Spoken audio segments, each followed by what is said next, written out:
অপমানের জবাব দেওয়ার 3টি কার্যকারী উপায়।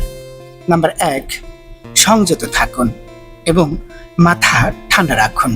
কেউ যদি আপনাকে অপমান করে তখন দ্রুত প্রতিক্রিয়া না দেখিয়ে একটু সময় নিন, গভীর শ্বাস নিন এবং শান্তভাবে চিন্তা করুন। নাম্বার 2, সরাসরি প্রশ্ন করুন।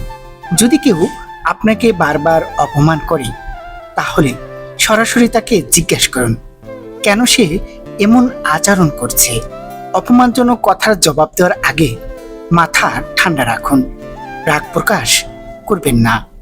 নাম্বার 3, কাজের মাধ্যমে জবাব দিন, কথা দিয়ে নয়, বরং নিজের কাজ ও ইতিবাচক পরিবর্তনের মাধ্যমে জবাব দিন।